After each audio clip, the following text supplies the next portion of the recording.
다니엘 2장 31절 말씀을 같이 보도록 하겠습니다. 바벨론 왕 느부갓네살이 한날은 꿈을 꾸었는데 자기가 무슨 꿈을 꾸은지를 몰랐습니다. 그래서 그 꿈을 알게 할 때 아무도 그 꿈을 말하거나 또는 해석하는 이가 없을 때 하나님의 사람, 하나님께 지혜와 총명을 받은 하나님의 사람 다니엘이 이 꿈을 이렇게 먼저 왕이 이런 꿈을 꾸었습니다. 그리고 그 꿈의 해석은 바로 이렇습니다 라고 하는 것을 이렇게 말씀을 하고 있는 이런 말씀입니다.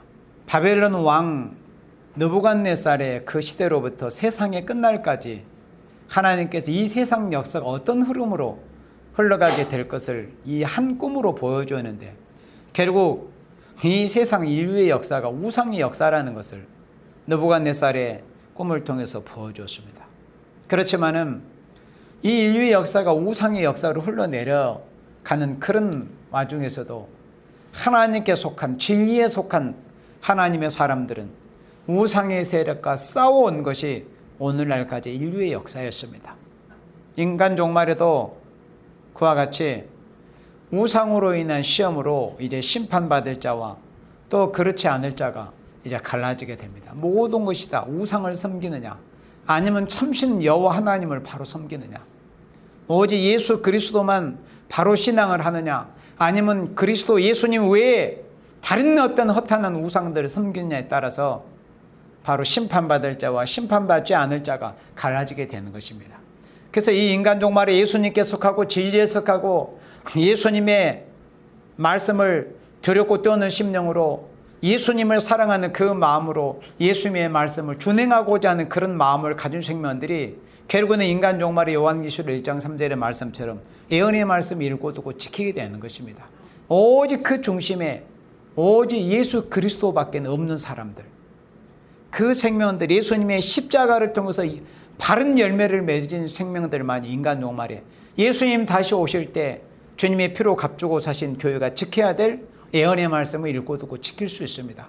그렇지 않고는 그 중심에 그 신앙에 100% 오직 예수 그리스도로 채워지지 않는 생명들은 말은 뭐 하나님 말씀 지키네, 뭐 예언의 말씀 말하고 뭐 종말을 말한다 할지라도 결국에는 그렇게 되지 않습니다. 사람을 따라하고 예수님 외에 다른 것으로 조금이라도 채워진 그런 생명들은 다 우상 숭배자들입니다. 그래서 오늘 이 시간에는 우상에 관한 말씀입니다. 그래서 오늘 이 시간의 말씀은 제목이 우상입니다. 우상. 인류의 역사, 바벨론으로부터 이 세상 끝날에 이르기까지 산에서 뜨인 돌이 나타나서 그 우상에 발을 쳐버리니까 그 우상은 본데간데 없어져 버리고 그 우상을 친 돌이 온 세상에 가득했다고 그랬습니다. 그것은 결국 예수님 재림하셔서 이 우상으로 내려온 이 인류 역사를 끝내버리시고 이 땅에 예수님의 나라를 이루신다는 것을 결론적으로 말씀해 주신 것이 느부갓네살이 꾸었던 그 꿈의 내용입니다. 그러면 온 세상이 그냥 우상으로 가득한 이런 세상이요, 이 인류 역사 자체가 그냥 우상의 역사라는 겁니다. 그러면 지금 이 시대를 봐보십시오. 우리가 우상이라고 하면은 뭔가 설명하기가 불분명하고 어려운 것처럼 이렇게 생각이 될 수 있지만은, 한 예로 이 북한 같은 경우, 그러니까 북계 정권의 한 예를 우리가 보면은 그 우상 숭배의 폐해라는 것이 어떻다는 것을 우리가 어렵지 않게 쉽게 볼 수 있습니다. 지금 북한 땅에는 우리와 혈통적으로는 물론 피를 나는 한 형제요, 지금도 이산 가족이 나누어져 있는 게 현실입니다.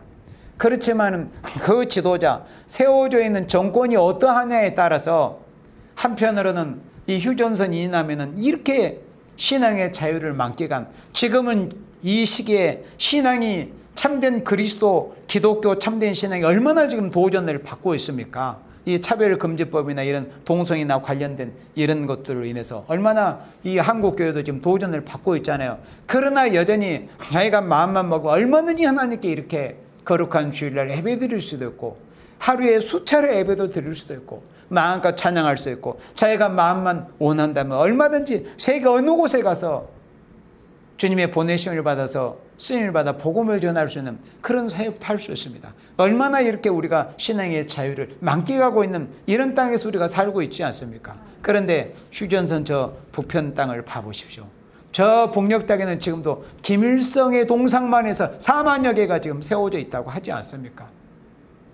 그리고 김정일가 죽자 또 그 아들 김정은이 그 예비 김정일의 우상까지 이제 김일성 옆에다가 하나를 더 추가해서 이제 세워가지고 북한에는 각 지역별로 그냥 경쟁적으로 우상 세우는 경쟁이 일어나가지고 하나만 세워졌던 김일성 우상 옆에 그 아들 김정일 우상까지 이제 우상이 이제 2개가 세워져 있습니다.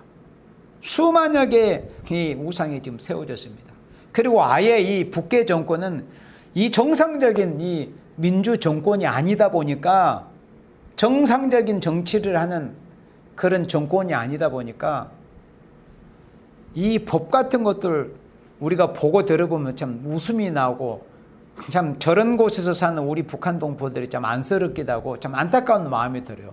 심지어 북한 같은 경우는 건축법에 있어서 그 어떤 도시 계획을 하거나 어떤 건축물을 세울 때는 반드시 그 중앙에 잘 보이는 곳에 상징적인 그런 이 어떤 이 구조물을 세울 수 있도록 그렇게 법이 정해져 있습니다. 그것은 어떤 뭐 도시 계획을 하고 뭔가 조성이 되면 반드시 가장 중앙에 잘 보이는 곳에 김일성 동상을 세워야 된다. 그런 의미입니다.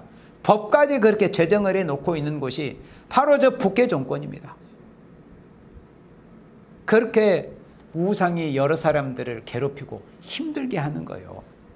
그리고 북한 주민들이 이제 4월 15일 그러니까 김일성 생일 그 김일성 생일을 태양절이라 명절이라 해가지고 그 김일성 생일을 비롯해서 주요 명절 이제 북한에서 뭐 9월 9일이나 또 10월 10일, 10일 뭐 노동당 또 아니면 뭐 북계 정권 수립이 이런 날을 또 뭐 이제는 뭐 김정일 뭐 생일까지 해가지고 여러 명절이 있지 않습니까?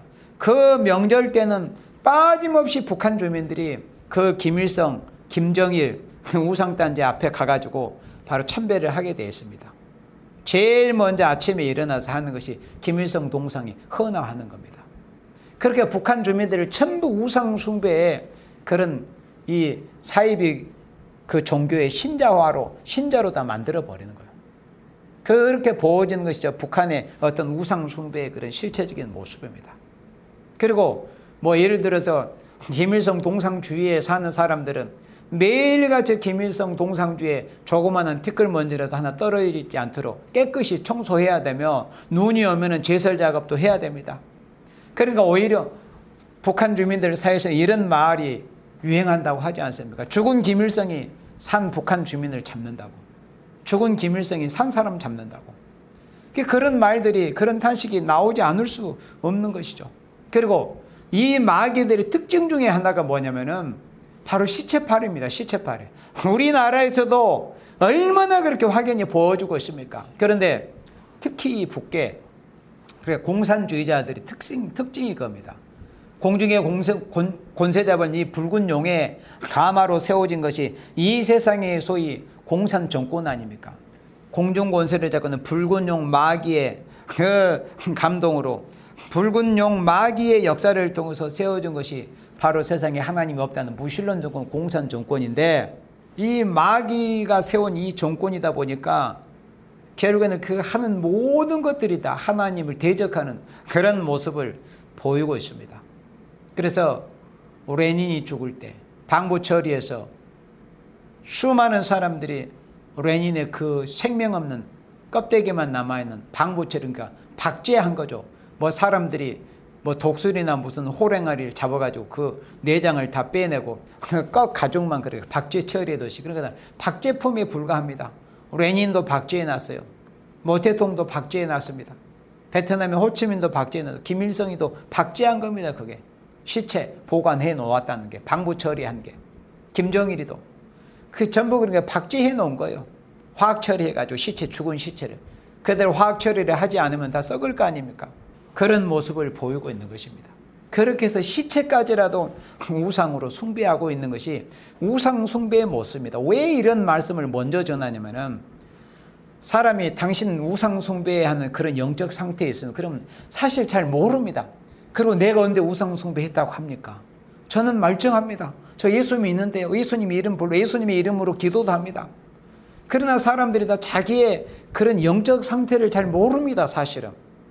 그리고 우상 숭배라는 것이 얼마나 회개한 짓이고 또 얼마나 자기의 삶을 파괴하는 것이고 여러 사람을 힘들게 만들고 고통스럽게 만드는 것이 바로 자기 한 사람의 우상 숭배로 인해 가지고 그를 보여지는 결과라는 것을 잘 인식을 못합니다. 그래서 북한에 한 예를 든 겁니다. 그래서 북한에는 대략 한 1조 정도를 들여가지고 우리나라 돈으로 환산하면 한 1조 정도를 들여가지고 소위 말해서 금수산 태양궁전이라는 것을 만들었죠. 원래는 김일성이가 살아있을 때 그것을 뭐 주석궁이라고 그러죠. 지가 거기서 일보는 곳으로 사용했는데 김일성이가 죽고 나니까 이제 김정일이가 그것을 어떻게 했어요? 김일성 금수산 뭐 기념궁전으로 그렇게 이제 했습니다. 그래서 김일성 시체만 거기 김일성을 박제해 가지고 거기다 시체만 암치해 놓은 그 장소로 이제 사용을 했습니다. 그런데 김정일이가 또 죽었네. 그러니까 그 아들 김정은이가 이름을 또 다시 바꿨어요. 금수산 기념궁전에서 금수산 태양궁전으로 이름을 또 바꿔서 이제 더 격을 높인다 그거지. 더 영광스럽게. 하나님 앞에는 그게 더 큰 죄악으로 이제 더 커진 줄 모르고. 그렇게 해서 1조 이상을 들여가지고 이 우리 북한 주민들로 하여금 그 썩은 그 죽은 아무 생명 없는 박제 처리한 방부 처리한 그 시체에게 가서 참배하고 경배하는 그런 우상 숭배의 장소로 그렇게 꾸며놓은 곳이 소위 말하는 금수산 시체 복원사라고 하는 겁니다. 그런데 그것은 끝이 아닙니다.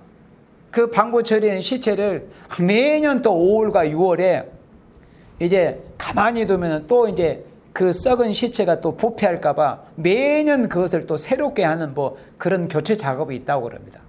그러니까 이제 2달 동안은 또 휴관이에요. 이제 그 작업을 하려고. 그런 짓을 하는 거예요. 그래서 그 돈만 해도 1년에 그 시체 보관료만 해도 시체 보관은 그 관리비만 해도 10억이 넘는다고 하지 않습니까? 1년에. 그렇게 천문학적인 돈을 들여가지고 죽은 시체를 우상 숭배하는 것이 바로 오늘날의 이 북계 정권, 북계 짐승 조건의 그런 모습입니다. 그리고 1994년에 김일성이가 죽었잖아요. 7월 달에 죽었습니다. 죽었는데 이제 김일성이가 죽자 김일성에 대한 우상화 작업을 극대화하기 위해서 이 북계 정권, 이 붉은 공산 세력이 무슨 짓까지 했냐면은 금수산 기념궁전 전설집. 전설집이란 말 그대로 전설이에요, 전설. 전설이란 것은 어쩐 실체가 없는 것, 실체가 조금 있는 것을 굉장히 부풀려가지고 거짓을 가미해가지고 하는 게 사람들이 하는 말로 전설 아닙니까? 우리 성경은 전설이 아닙니다. 하나님의 생생한 역사의 기록이 바로 성경이지 않습니까? 살아계신 하나님. 그러나 오늘날 교회 중에도 창세기에 기록된 에덴 동산에 관련된 그런 말씀을 소위 신앙이 전설이니 그렇게 말을 하고 있는 자들 오늘 한국 교회에서도 수두룩합니다. 그런 자들이 소위 자칭 크리스찬이라고 그렇게 자처하고 그런 현실입니다. 그런 자들에게 뭘 배우겠어요? 오늘 하나님의 백성들이. 그래서 김일성이가 죽으니까 금수산 기념궁전 전설집이라는 것을 출판해가지고 이제 북한 주민들한테 보급을 했어요. 그런데 그 전설집에서는 한번 보니까 이런 해괴한 소리가 기록이 되어 있는데 정말 오늘 이 거룩한 주일의 강대상에서 이런 말을 언급하는 자체가 좀 불경스러운 일이 어쩔 수 없이 소개하려고 하다 보니까 이런 신성모독적인 이런 표현도 읽게 되는데 그 전설집에는 김일성이 하느, 우리는 유일하신 하나님, 그러니까 천지를 창조하신 스스로 계신 유일하신 한 분 하나님인 여호와 하나님을 예수님을 통해서 섬깁니다. 그래서 하나님이라고 하지 않습니까? 우리 개신교에서는. 그러나 어떤 한 분 하나님이 어떤 범실론적인 그런 의미에서 표현할 때는 하늘에 계시다고 하느님이라고 니을 탈락해서 하느님이라고 하잖아요. 그러니까 이 전설집에서는 김일성이 하느님보다 더 위대한 하늘이 낸 유인이다. 이런 이 망령된 회개망측한 이런 소리가 짓거려져 있습니다. 그리고 김일성이 죽자 우주도 분노하여 며칠 동안 소낙비를 쏟아 부어 슬픔을 표시하고 지나가는 새들도 심지어 구름까지도 사망을 못내 아쉬워했다고. 이런 회개망치가 마치 무슨 개가 짖는 것과 같은 이런 소리가 짓거려져 있습니다. 이렇게 이 우상 숭배를 조장하고 있습니다. 그러면은 자, 누구라도 정상적인 이 상식과 이 정신 상태를 가진 사람이라면은 이런 이 북한 이 정권이 북계 정권이 이렇게 이 북한 주민을 우상화에 동원하고 이런 모습들을 보면서 야, 참 어지간히 어리석은 짓을 하는구나. 참 어지간히도 죽은 시체 우상하는구나. 이렇게 다 정상적인 이 상태에 있는 사람도 그렇게 생각할 거 아닙니까? 그런데 정작 영적으로 자기 자신이 바로 북한 주민들로 하여금 이 북계 정권 이 공산당이 우리 북한 주민들로 하여금 썩어 누워있는 그 방부 처리된 시체에 불과하고 박제품에 불과한 그 썩은 시체를 참배하게 하고 우상하게 하는 그런 상태, 그걸 보고 막 키키 웃음거리로 삼는 이런 사람들이라 할지라도 정작 하나님 앞에서 자신의 모습이 바로 그런 영적으로 우상 숭배자일 거라고는 잘 생각을 거의 하지 못하고 있는 거예요. 그래서 오늘 말씀을 전하는 취지가 바로 그겁니다. 북해에 그렇게 김일성, 김정일 시체만 우상하는 그런 모습을 보고서 뭔가 좀 깨닫는 바가 있어라. 그게 어떤 희화할 만한 그런 일만이 아니다. 그걸 보고 반면교사를 삼아서 우리의 모습이 어떤가, 나의 모습이 어떤가, 이걸 보라는 거예요. 오늘날 그리스도인들이. 북계 정권은 그러죠. 예를 들어서 뭐 자유민주 세계라고 하는 저 일본 같은 경우만 해도 그래요. 일본은 지금 대략 일본 국민의 인구수가 1억 2,700만이 약간 못 된다고 이제, 그러니까 대략 1억 2,700만이 가까워요. 조금 못 되지만. 그런데 그 중에서 1억 2천만 명 정도가 일본에서 소위 그 조상신으로 섬기는 카미라고 이름한 그런 우상신을 섬기는 그런 우상 숭배자들이 바로 일본 사람들이에요. 기독교인들 얼마 되지도 않아요. 1%도 안 됩니다. 1억 2,700만 명 중에서 기독교인들은. 그러니까는 기술, 과학, 경제적으로는 세계 최고의 그런 선진국이 아닙니까? 미국과 더불어서 일본이 실질적으로. 그래서 이 기술, 과학, 문명, 경제적으로는 세계 최고의 선진국이지만은 참된 종교적인 의미에서 이 참된 신앙 종교에서는 아주 미개한 나라가 일본 나라입니다. 일본이란 나라입니다. 그러니까 안타까운 거예요. 아무리 돈이 많으면 뭐예요? 돈이 많고 경제가 활성이 되고 기술 과학이 앞서가고 노벨상 수상자를 많이 배출해내면 뭐하냐 이겁니다. 하나님을 바로 섬기지 않는 백성, 하나님을 바로 섬기지 못한 민족이 되지 못하면은 그게 무슨 소용이 있겠어요? 결국 우상 숭배자에 불과한 겁니다. 우상 숭배자. 마귀도 사람들한테 얼마나 많은 지혜를 줍니까? 좋은 것과 같은 지혜를 주는 거, 좋은 지혜를 주는 건 아니고 마귀도. 그렇다면은 북한의 경우가 그렇고 일본의 경우가 그래요. 그러면은 자, 우리나라, 그러니까 오늘날의 뭐 한국 교회든 전 세계 교회든 이 교회의 영적 상태는 어떤가? 그럼 우리 에레미야 2장 우리 다 같이 찾아봅니다.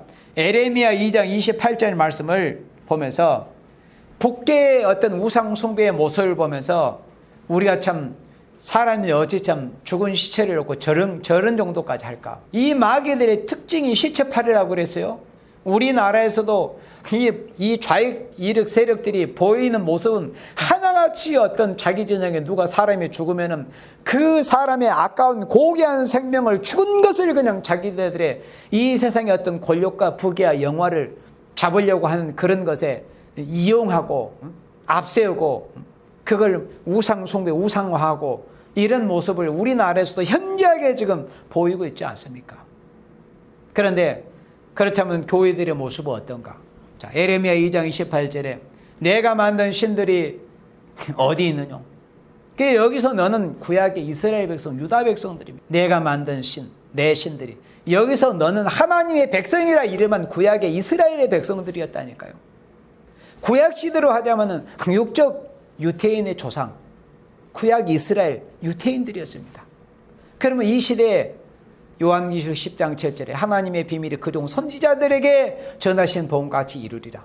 또 요한계시록 10장 11절에 내가 백성과 나라 방과 임금에게 다시 예언하여 하리라.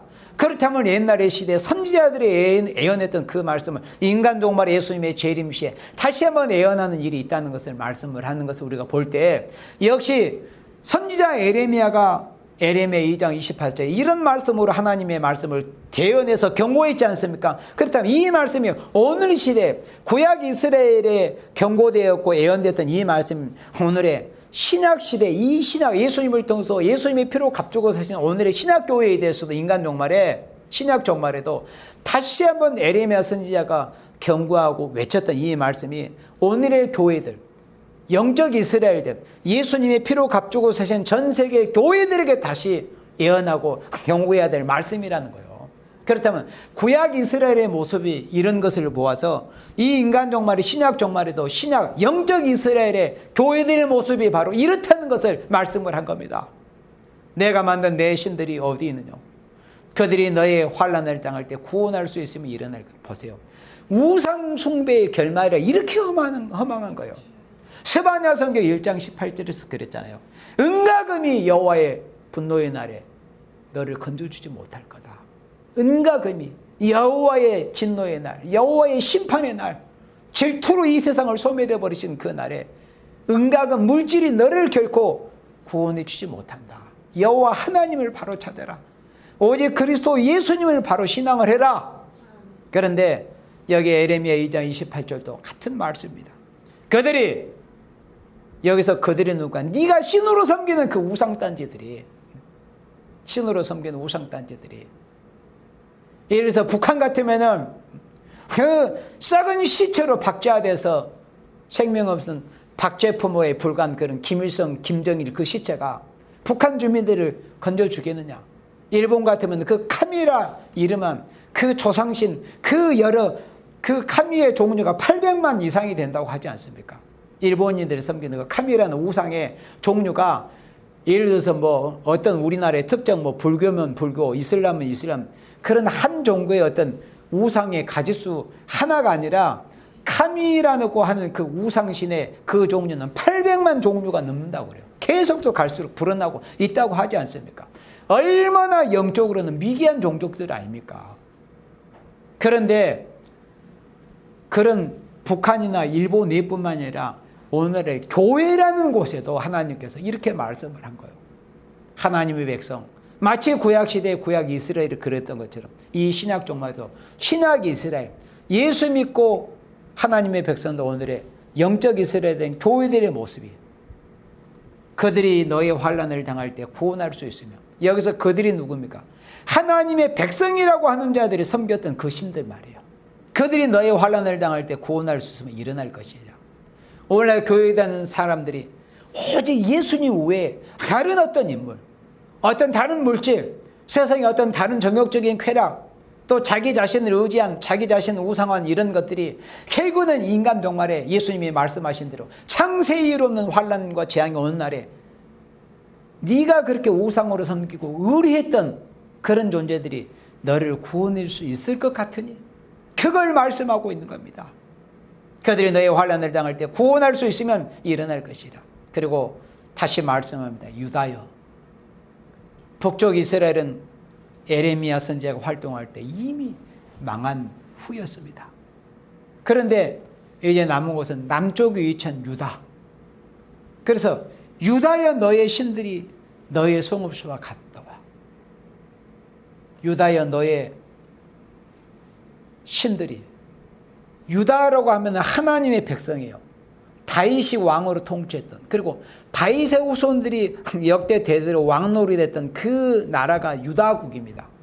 그런데 그 유다라는 하나님께서 최후의 마지막 보루로 그 다윗의 등불을 끄지 않기 위해서 남겨놓았던 그 나라 민족이 바로 하나님의 백성이라 칭했던 유다라는 나라 민족입니다. 그런데 유다여 너의 신들이 너의 성읍수와 같도다 그러죠.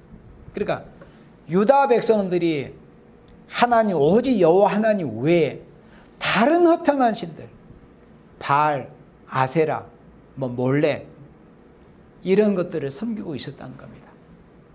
그러니 너의 신들이 너의 성읍수와 같도다. 유다에도 수십 개 그런 성읍들이 있었을 거 아닙니까? 그런데 그 성읍수와 같다는 거, 이게 뭘 말씀하는 거예요? 그러니까 최소한 적게 어림잡아도 한 성읍의 우상이 하나, 다른 각기 다른 종류의 우상이 하나 이상 세워져 있었다는 것을 의미하는 겁니다. 그래서 예를 들어서 유다 성읍이 40개 성읍이었다 그러면 40개 이상이 된다는 거예요. 하나님 외에 허탄한 다른 우상을 섬기는 그 수가. 이건 뭘 말씀합니까? 구약 이스라엘, 구약 유다의 모습을 통해서 보여진 이 우상 숭배, 이 가짓수를 이 신약으로 바꾸어서 신약 버전으로 보자면은, 예를 들어서 오늘날 대한민국의 교회가 6, 7만을 통계하고 있습니다. 6만 이상, 한 7만까지 지금 통계가 돼 있지 않습니까? 그러면 6만 이상 되는 이 대한민국의 교회에 유다 성읍, 여기서 말씀하는 유다 성읍은 신약으로 하자면 교회를 말씀하는 겁니다. 교회. 하나님의 백성들이 살았던 성읍이었어요. 그렇다면 오늘의 교회, 대한민국의 교회가 6만 개 이상 교회가 있습니다. 그렇다면 이 예레미야 2장 28절의 말씀 보면은 유다여 너의 신들이 너의 교회 수와 같도다. 그러니까 이 대한민국에 6만 개가 넘는 교회라는 곳이 있는데 하나님이 이렇게 보시니까 하나님 외에 오직 예수 그리스도 외에 오직 우리의 신앙의 대상자이신 그리스도 예수님을 섬기는 외에 다른 어떤 우상의 가짓수가 바로 6만여 개가 이상이 된다는 이런 의미예요. 쉽게 풀이하자면 각 사람들에게 온갖 여러 가지 그 가짓수의 우상이 세워져 있다는 겁니다. 소위 하나님의 백성이라고 칭함을 받는, 그리스도인이라 칭함을 받는 생명들의 그 모습에서 어떤 교회는 어떤 인물, 어떤 사람은 어떤 세상 물질, 돈, 어떤 쾌락을 쫓아가는 것, 또 어떤 명예, 세상 권력, 또 자기 자신의 외모, 이런 것들이 다 우상 숭배입니다. 그러니 하나님께서 유다의 너의 신들이 너의 성읍수와 같도다, 이렇게 말씀하시지 않겠습니까? 그리고 이제 에레미야 2장에서는 그 수의 우상의 수의 그 가짓수를 이렇게 성읍수와 이 비교해 가지고 말씀하시는데, 여러분들 들으면서 에스겔 8장을 봐보세요. 에스겔 8장에는 이스라엘 백성, 그러니까 정확히 하자면 유다 백성이죠. 그때 에스겔 선지자가 바벨론의 2차 침공에 의해서 여호야킨 왕을 비롯한 여러 많은 생명들이 바벨론에 의해서 2차 포로로 바벨론으로 잡혀갔습니다. 2차 침공이 있을 그 당시에 거의 이제 유다 나라는 그냥 형체만 남아 있었던 것 뿐이지, 마지막 몇 년 후에 3차 침공에서 완전히 예루살렘 성전까지 다 파괴되고 되지 않습니까? 그러니까 껍데기만 남아있는 그런 상태였어요. 그러니까 거의 무너지고 거의 망한 상태였습니다. 그래서 여기 에스겔 8장 1절 제6년 6월 5일에 나는 집에 앉았고, 이 말씀은 이 에스겔 선지자가 바벨론의 2차 침공 때 여호야킨 왕과 더불어서 바벨론의 포로로 잡혀갔던 그 제사장 중에 한 사람이 바로 에스겔 선지자입니다. 그렇다면 자, 우리가 정상적인 신앙인, 아니 신앙인이 아니라 할지라도 정상적인 사고와 정신을 가진 사람이라면 나라가 망했다, 나라가 망하고 나라가 어떤 전쟁에 큰 나라는 2차례나 겪어가지고 거의 일어난 재기불능 상태였다 그러면 뭔가 좀 각성이 나고 뭐 자신을 돌아보는 이런 모습들이 보이는 것이 그래도 어떤 사람이라고 하는 어떤 인격체로서 보여야 될 그런 모습들이 아닙니까? 그런데 이 우상 숭배자가 돼버리면은, 그래, 이 우상 숭배의 그 상태라는 것이 얼마나 처참한 그런 모습이라는 것을 여기에서도 또 볼 수 있어요. 그러면 지금 제6년이라고 하면은 바벨론의 2차 침공에 의해서 예루살렘에 있는 생명들이, 왕을 비롯해서 많은 고관대자가 유력한 생명들이 다 잡혀갔습니다. 바벨론 사람들이 볼 때 뭔가 좀 힘 좀 쓸만하고 좀 지혜도 있고, 그러니까 자신들이 보기에 똑똑하고 쓸만한 사람들을 다 잡아간 거지, 쓸모없게 보이는 사람들은 잡아가지 않았어요. 다 똑똑한 사람들이 잡혀갔지. 그런데 잡혀가가지고 벌써 6년입니다. 2차 포로에 잡혀간. 그런데도 남아있는 예루살렘, 유다와 예루살렘에 남아있는 소위 하나님의 백성이라고 하는 사람들의 모습이 아주 적나라하게 이 에스겔 8장에서 하나님께서 에스겔의 그 영안을 열어주셔가지고 환상을 통해서 그토록 이 모진, 전쟁의 환난을 통해서 모진꼴을 당하고 나라가 거의 이제 다 이 무너진 상태, 그냥 껍데기만 남아있는 그런 상태에 있는 그런 유다의 그런 이 처참한 상황에서도 소위 하나님의 백성, 그것도 하나님과 가장 가까이 섬긴다고 하는 제사장들의 모습, 그리고 성전에서 봉사한다고 하는 이스라엘의 지도자라고 하는 자들의 그런 모습이 어떻다 하는 것을 이 에스겔 8장의 환상을 통해서 보여준 겁니다. 바로 이 에스겔 8장에서 보여지는 모습이 오늘의 한국 교회의 영적인 상태를 보여준 모습이라고 분명히 말씀을 할 수 있는 것입니다. 인간 종말에도 에스겔 선지자가 경고하고 예언했던 그 말씀을 계시록 10장 11절처럼 다시 예언하는 겁니다. 그렇지 않으면 이 선지서가 기록된 그 의미가 없어요. 왜 선지서를 기록해서 남기게 하셨겠어요? 인간 종말에도 구약 이스라엘의 프로페트처럼 신약 종말에도 오늘의 예수님의 피로 값주고 산 교회라는 곳들이 구약 마치 이스라엘처럼 부패할 것이기 때문에 바로 그런 때 구약 시대의 선지자들이 외치고 경고했던 그 선지서를 눈물을 흘려서 굵은 벼슬을 입고 1260일 다시 예언해서 경고하라는 그런 취지에서 이 선지서를 기록하게 하시고 그 선지서를 간략하게 정리한 말씀이 바로 요한계시록이라고 그랬습니다. 여기 3절에 그가 손 같은 것을 펴서 내 머리털 한 모섬을 잡으며, 여기서 그가 여호와 하나님의 거룩한 그 형상을 2절에서 보여줬죠. 그 손 같은 것이 이제 펴졌다는 거죠. 하나님의 그 손이 주의 신이 나를 들어 천지 사이에 올리시고, 그리고 영계상케에 올리신 거죠. 하나님 이 산 가운데 나를 이끌어 예루살렘으로 가서 안뜰로 들어가는 북향한 문에 이르시니, 그리고 에스겔의 그 영을 예루살렘으로 데리고 가신 겁니다. 그 예루살렘 상태가 지금 어떤 상태인가? 아까도 말씀했지만은 지금 예루살렘 상태라는 것은 하나님의 백성, 왕으로부터 제사장으로부터 시작을 해서 전부 굵은 벼슬을 입고 우리의 형제 자매들이 포로로 잡혀갔다.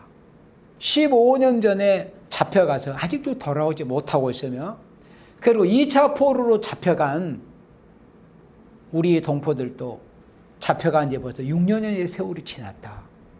우리는 이렇게 형제를 잃은, 형제를 보고 싶어도 마음대로 볼 수 없는 이런 이 슬픈 상황에 있다. 그리고 이 나라 하나님의 백성이라 칭함을 얻은 이 우리 유다 백성이 이렇게 이방족에서 처참하게 짓밟히고 유린을 당해서 다 무너진 상태에 있다. 우리가 밥을 먹어도 먹은 것 같지 않고, 우리가 옷을 입어도 따뜻하지 않고, 우리의 마음은 허전하고 고통 속에 있다. 우리가 배를 읽고 죄를 무릅쓰고 회개하고 이런 세월을 보내도 부족합니다. 그렇잖아요. 자기 형제자매들 가족들이 1차, 2차 포로로 잡혀간 지 벌써 15년의 세월이 흘렀으니까. 그런데도 보세요. 하나님의 소위 백성이라는 자들의 모습이 어떠했는가. 그걸 보여주시려고 에스겔의 영을 예루살렘으로 데리고 가신 겁니다. 그래서 하나님이 산 가운데 나를 이끌어 예루살렘으로 가서 안뜰로 들어가는 북향한 문에 이르시니 거기는 투기의 우상과 투기를 격발한 우상의 자락에 있는 곳이다. 투기의 우상이 북향한 문에 북쪽 문 쪽에 있었다는 겁니다. 소위 성전 북쪽에. 그러니까 번제단 북편에 위치하고 있었던 거예요.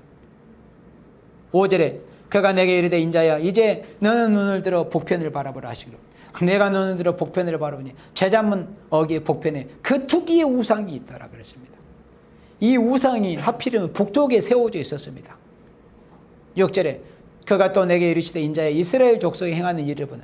이스라엘의 족속이 이런 짓을 하고 있었다는 거예요. 자기의 동포들은 잡혀가가지고 1차 포로 2차 포로를 잡혀가지고 이방족들한테, 이방인들한테 아주 짐승 취급을 당해서 우스갯거리가 되어가지고 노예 생활을 하고 있는데도 나라는 다 이제 거덜이 나고 무너진 상태에서도 이런 짓거리들을 하고 있었다 이겁니다. 그들이 여기서 크게 가증한 일을 행하여 나로 내 송수를 모이 떠나게 하느니라. 그러니까 하나님, 아무리 하나님의 이름으로 쓰인 송수라 할지라도 그 하나님을 섬기는 제사장과 하나님의 백성이라는 자들이 하나님 외에 다른 우상을 섬겨버리면 하나님이 그곳에서 떠나시는 거예요. 하나님의 신이 떠나버립니다. 지금 이 시대 신학 종말도 마찬가지입니다. 아무리 주님의 피로 값주고 사신 교회라 할지라도 하나님의 백성이 이름한 교회, 하나님의 백성이라 이름한 그리스도인들 할지라도 하나님 외에 다른 것을 섬기고 살아가고 즐긴다면 하나님의 신이 떠나버리는 거예요. 그러면 생명이 죽은 상태가 되어버립니다. 그냥 육체만 남은, 마치 창세기 6장에서 하나님의 신이 떠나고 그들의 육체만 덩그러 꼭 짐승의 생명이 남아있는 것처럼 영은 죽어버리고. 10절에 내가 들어가 보니 각양곤충과 가정과 짐승과 이스라엘 족속의 모든 우상을 그 사면벽에 그려놨습니다. 성전 안에 들어가 보니까 각양곤충, 가정한 짐승, 이스라엘 족속의 모든 우상을 총체적으로 집합해서 그 성전 벽에다가 그려놨다는 거예요. 그것이 그때 당시에 그 두 차례 환난을 당하도 정신 차리지 못했던 그 유다 제사장, 하나님의 백성에 이름한 자들의 모습입니다. 지금 오늘 이 대한민국의 현실이 이렇고 대한민국 교회의 영적 상태가 이런 겁니다. 그 우상이 어느 쪽에 세워졌어요? 북편에 세워져 있었습니다. 대한민국 교회가 붉은 공산 세력을 용납하거나 북쪽과 친하게 지내려고 하거나 그들이 회개하기 전에는 절대 믿어서는 안 됩니다. 그래서 뭐 정치 세력이든 인간이든 간에 하나님을 인격적으로 만나가지고 중생받은 사람 외에는 절대 진실성이 있을 수 없습니다. 그 영들이 다 마귀 사단에게 사로잡혀 있는 상태이기 때문에 진실함을 기대해서는 안 돼요.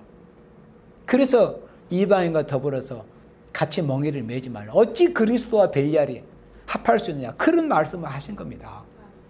그런데 붉은 용의 가마를 받아서 가장 붉은 용의 그 능력과 권세를 가장 많이 받아 세워진 붉은 공산 집단을 믿어 저들과 타협해 친하게 지내려고 해. 뭐 북한의 어떤 성교 명목으로 뭘 지원해야 돼. 이런 모습들이 바로 성전 북쪽에 세워진 투기의 우상에 세워지는 이런 영적인 모습입니다. 한국교회의 모습이. 그러면 어떻게 됩니까?